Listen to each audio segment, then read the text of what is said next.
Hey, I'd like to welcome you to another episode of Money Matters Top Tips for Success, where each and every day I bring on new business owners, entrepreneurs, and executives and have them share their top tips for success with you.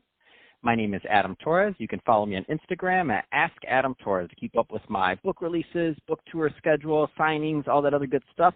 Always love to connect with you there. And as always, if you'd like to apply to become a co-author of one of my upcoming books, just head on over to the website, moneymatterstoptips.com, and click on Become an Author to apply. All right, so today I have Steve Nudelberg on the line, and he is principal over at On the Ball Ventures. Steve, welcome to the show.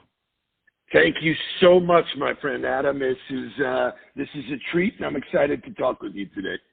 Hey, and we're excited to have you here today. And I do want to get into what you're doing over at On the Ball Ventures. But before we do that, let's get a little bit further into your background. So how'd you get started in your career in business? Great. So I am fortunate to have been successful in the sales side and the revenue generation of all of the businesses that I've either owned or been partner of. So I am considered a sales expert, which means that I've just mastered the skills that it takes to drive new business. Man, I love that. And what I love, and when I saw this interview was booked, I'm like, oh, I got a real sales guy coming on the line. I love it.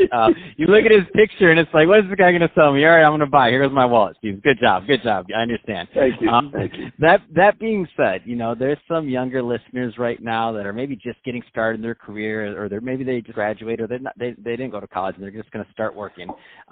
What would be your advice to that newbie that's really out there and thinking about a career in sales? Because I think it's a great thing, but what would be your advice? Well, the interesting thing is that at some point in everybody's life, they are selling something. They're either selling themselves into a restaurant, into a concert, in an interview, at any given point, you have to depend on your own skills to get something that you want. And so I think the sales arena has been defined as somebody trying to push a product or service on somebody, when in fact it's really sharing with people what you're good at, what your capabilities are, and allowing them the opportunity to digest it and then in turn interact with you. And so to your point, when you opened it up, the reality is if you do not like somebody, the chances of doing business with them are very slim. So the advice would be, it's a popularity contest. Try and meet as many people as you can, be genuine and authentic, and everybody is one contact away from changing your career. I love that you say that, one contact away, and also mentors. Like you might be one mentor away from changing your career for getting that sales knowledge. In your sales career, have mentors played a huge part? It's very interesting that you say that, and it's one of the things I speak about fairly often as I travel the country or some of the mentoring that I do. I was one of those guys early on. I wasn't afraid to ask. I saw people who were successful, and I asked them how they did it. And, the takeaway from all of that has made me very schooled in all the different ways you can do it. And then I built my process based on all of the things I've learned from other people. So the reality is success leaves clues. If you follow the roadmap and just ask, most successful people are very willing to send the elevator back down. And I'm fortunate that in my career, that's what I do now. I coach and train and speak to large audiences, giving them the real gospel about the sales profession, not some pipe dream that's I'm going to, pay money and in turn, all of a sudden I'm a millionaire. I love it. And I love it too. And I got that about you. I knew you were a mentor and you enjoyed it. That being said, let's switch it up a bit. I think that's a great transition. Let's get into On the Ball Ventures. So first, tell us a little bit more about the company and what you do, please. So the company has it started out as On the Ball Sports Marketing. It's been reiterated a zillion times as times change and our skill sets changed. But at the core of it, we help companies grow, and the way we do that has changed over the years. We used to focus on sports and entertainment assets to help people do that. Migrated to where we are today, On the Ball Ventures takes a role in companies in various ways, some helping them find strategic partners, find talent, train talent, or at the very end actually make business deals that involve money, people, and everything under the sun. So, there's people listening right now that they're obviously warming up to you. They understand what you do, and they want to know if they're the right type of fit to be a potential client of yours. What's the niche, or what's that type of client that you feel is a good fit? So I think that's an interesting question, because one of the things that has made me successful is I've been open to every dialogue. And I shared this with somebody just this morning over coffee. What's a good meeting? And to me, a good meeting is somebody that I want to have another meeting with.